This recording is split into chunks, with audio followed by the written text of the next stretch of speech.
नमस्कार, मैं श्री राम शिंदे विश्व शांति दर्शन चैनल पर आप सबका स्वागत करता हूं। आइए देखते हैं आज का न्यूज मैगजीन, जिसमें हम देखेंगे कुछ सकारात्मक या पॉजिटिव खबरें। लेकिन शुरू करने से पहले सुर्खियों पर एक नजर। दुनिया के सबसे बड़े डाक नेटवर्क में हरित क्रांति। पुस्तक प्रेमियों के लिए जन्नत, बिहार का पूर्णिया। तंत्रज्ञान अब आसान करेगा दिव्यांग जनों की यात्रा। कचरे कूड़े के प्रबंधन के लिए अब मोबाइल ऐप। सौर ऊर्जा से रोशन हुए दूर दराज के गांव। बेंगलुरु में डाक कर्मचारी ई बाइक की सवारी करते हैं। आइए सुनते हैं पूरी कहानी।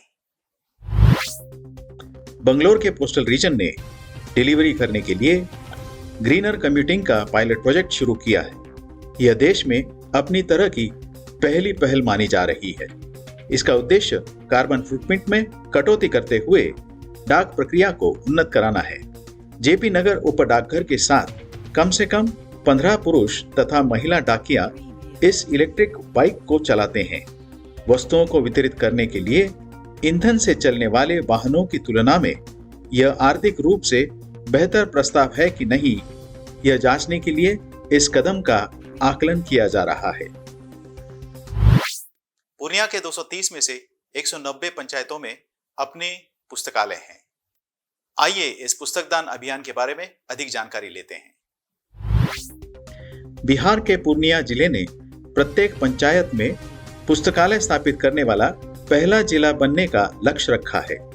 इस कदम का उद्देश्य न केवल छात्रों में पढ़ने की आदत विकसित करना है, बल्कि ग्रामीण क्षेत्रों से शहरों की ओर छात्रों के प्रवास को रोकना भी है।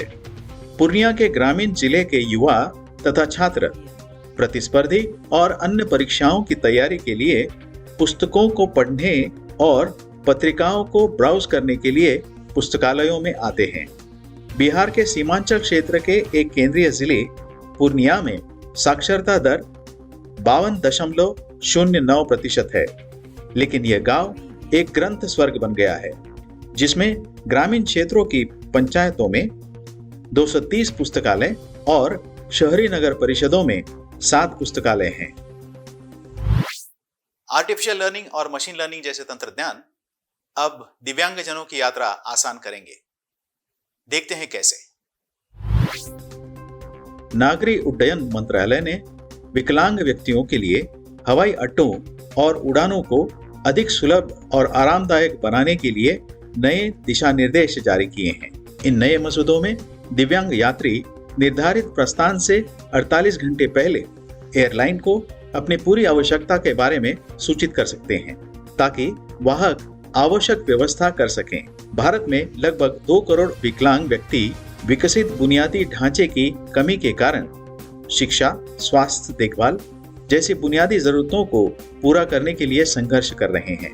हवाई अड्डे पर विकलांगों के लिए शुरू की जाने वाली सुविधाएं होंगी दृष्टिबाधित लोगों और गतिशीलता प्रतिबंध वाले लोगों के लिए पूरी तरह से सुलभ परिसर, अच्छी तरह से प्रशिक्षित कर्मचारी जो विकलांग यात्रियों की स्थिति से पूरी तरह वाकिफ हों, कृत्रिम अंगों तथा प्रोस्थेटिक्स को हटाने के लिए प्रशिक्षित कर्मचारी, महिला यात्रियों विशेषकर गर्भवती महिलाओं की सहायता के लिए महिला कर्मचारी।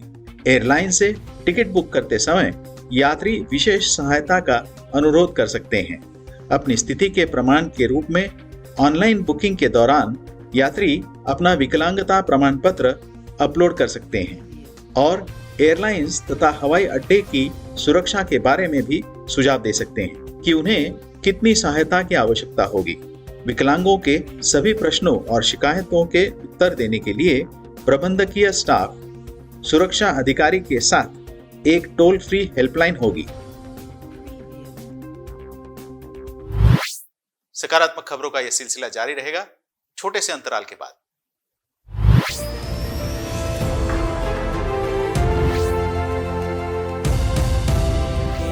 देहे बुद्धि सोडूनि द्यावी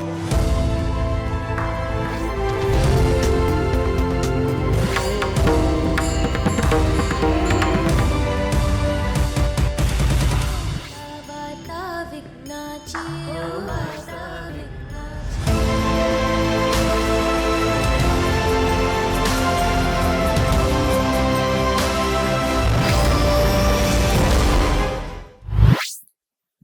से एक बार स्वागत है आपका विश्व शांति दर्शन के इस न्यूज चैनल पर।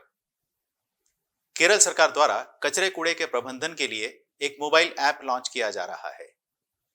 देखते हैं क्या है ये योजना।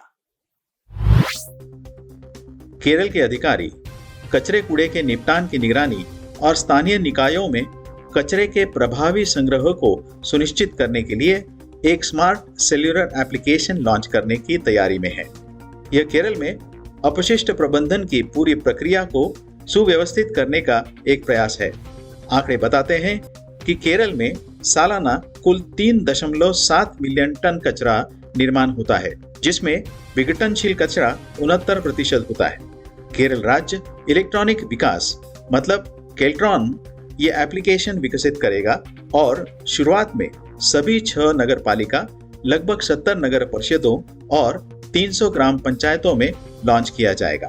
हर घर से एकत्र किए गए कचरे की मात्रा को परखने तथा प्रबंधित करने और कचरे के पुनर्नवीकरण के तरीके प्रदान करने के लिए इस ऐप को तैनात किया जाएगा। यह ऐप हर स्थानीय निकाय में अपशिष्ट प्रबंधन के बारे में एक विहंगम दृश्य प्रदान करने में मदद करेगा, जिससे प्रत्येक क्षेत्र से एकत्र किए गए कचरे की मात्रा भी शामिल होगी। अपशिष्ट प्रबंधन नीतियों को विकसित करने में ये डेटा संबंधित स्थानीय निकाय की सहायता करेगा। दूर दराज के गांव में बिजली पहुंचाने के लिए किया सैकड़ों किलोमीटर का सफर। सुनते हैं इस योजना की सफलता की कहानी। कल्पना कीजिए कि आप 11,000 फीट ऊंचाई पर एक ट्रैक पर हैं, 2 फीट चौड़े रास्ते पर चलते हुए सांस लेने के लिए संघर्ष कर रहे हैं। एक ऊंची घाटी के निकट एक गलत कदम आपकी जान ले सकता है। इतिहास के पन्नों से निकली ये खबर है सन 2018 की, जब दुनिया के विभिन्न हिस्सों से आए लोगों के एक समूह ने लद्दाख के 1000 साल पुराने सबसे दूर के गांव में विद्युत ऊर्जा पहुंचाने के लिए एक अकल्पनीय ट्रैक पूरा किया। इस समूह ने सर्पीली सड़कों से, नालों और ऊंची घाटियों को पार करके 4 पहियों वाले वाहनों से 300 किलोमीटर और फिर गांव तक पहुंचने के लिए 125 किलोमीटर की दूरी पैदल तय की। उन्होंने 5 सौर ऊर्जा संचालित डीसी माइक्रोग्रिड स्थापित करने के लिए गांव में 2 दिन बिताए। यह एकमात्र दूरस्थ गांव नहीं है जिसे विद्युतीकृत किया गया है। अब तक उन्होंने 52 गांवों का विद्युतीकरण करके 20,000 से अधिक लोगों को प्रभावित किया है। विद्युतीकरण के पूरे हो जाने के बाद गांव में रहने वाले पर्यटकों की संख्या में वृद्धि के कारण गांव की आय में वृद्धि हुई है। इसी के साथ आज के न्यूज मैगजीन में यहीं पर रुकते हैं। देखते रहिए विश्व शांति दर्शन।